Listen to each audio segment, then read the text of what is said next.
Hiber-Nation 26. Grizzly's Growls presents Stories from the Hiber-Nation. A handy guide for beggars, especially those of the poetic fraternity, by Vachel Lindsay. Part 2.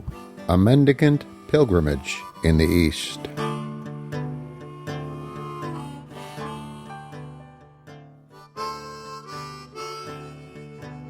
The old gentleman with the lantern, and the people of his household.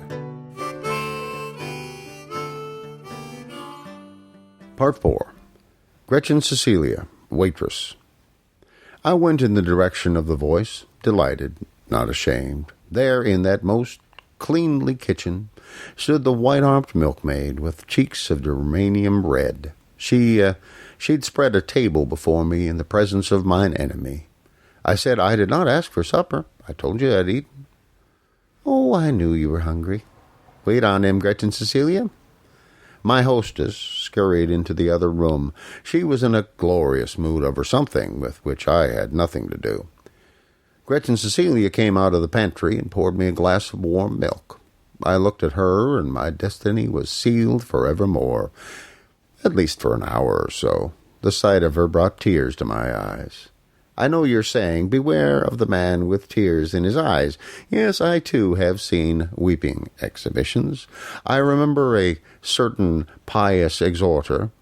The collection followed soon, and I used to hear an actor brag about the way he wept when he looked upon certain ladylike actress, whom we all adore. He vividly pictured himself with a handkerchief to his devoted cheeks, waiting in the wings for his cue. He had belladonna eyes.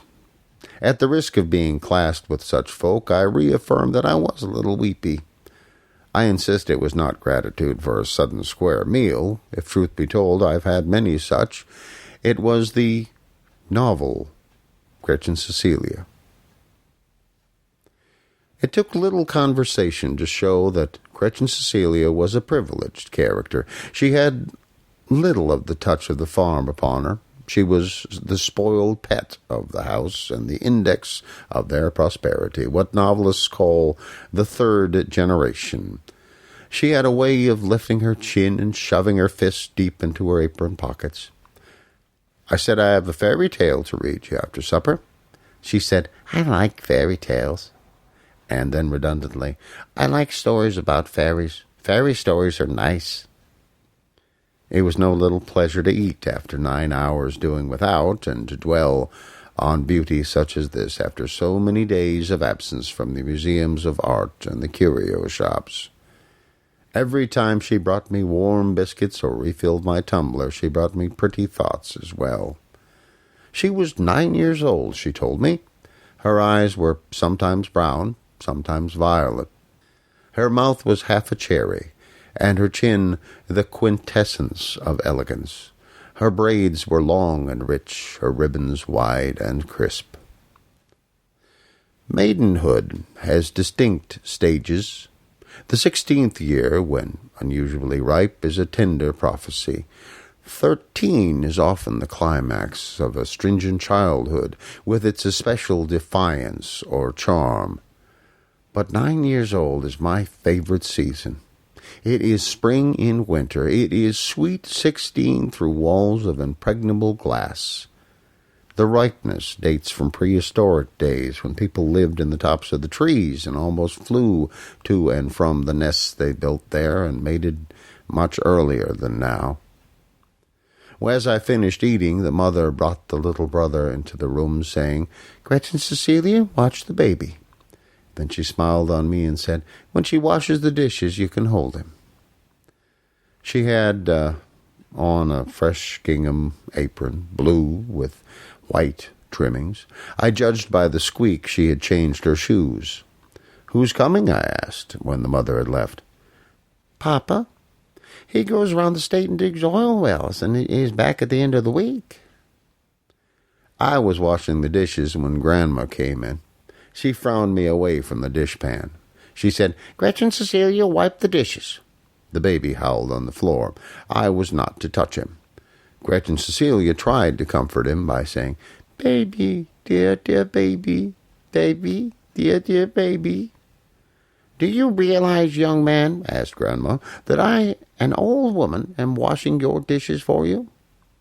I was busy. I was putting my wet stockinged feet on a kindling board in the oven, and my shoes were curling up on the back of the stove. Young man, yes'm. Where's your wife? I replied, I have no wife. Never did have. And then I ventured to ask, may I have the hand of Gretchen? I want someone who can wipe dishes while I wash them. But I'm not grown up, piped the maiden. It seemed her only objection. I said, I will wait and wait until you are 17. Well, the old lady had no soul for trifles. She intoned, like conscience that will not be slain, Where's your wife? But I said in my heart, Madame, you are only a suspender button upon the necklace of the evening.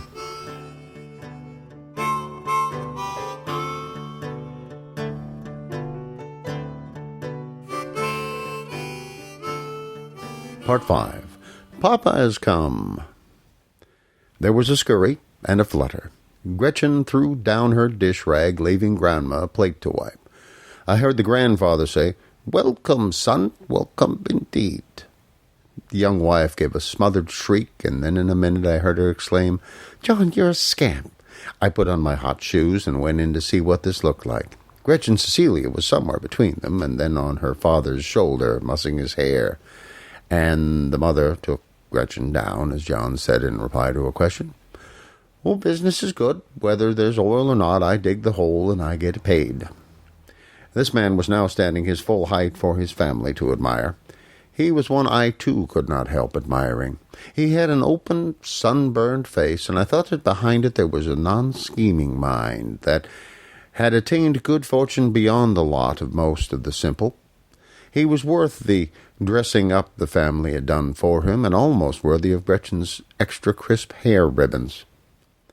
His wife put her arms around his neck and whispered something, evidently about me. He watched me over his shoulder as much as to say, And so it's a stray dog wants shelter. No objections? He unwrapped his package. It was an extraordinary doll with truly hair, and Gretchen Cecilia had to give him 7 kisses and almost cry before he surrendered it. He pulled off his boots and threw them in the corner, and then paddled upstairs and came down in his shoes. For no reason at all, Gretchen Cecilia and her mother chased him around the kitchen table with a broom and a feather duster, and then out to the back porch.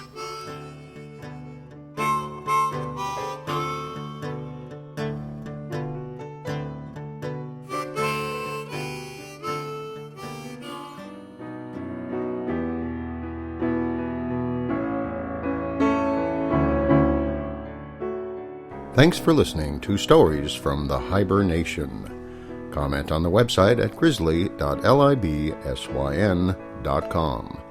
This program is sponsored by donations from people like you and is released with a Creative Commons Attribution, Non-Commercial, No Derivatives license.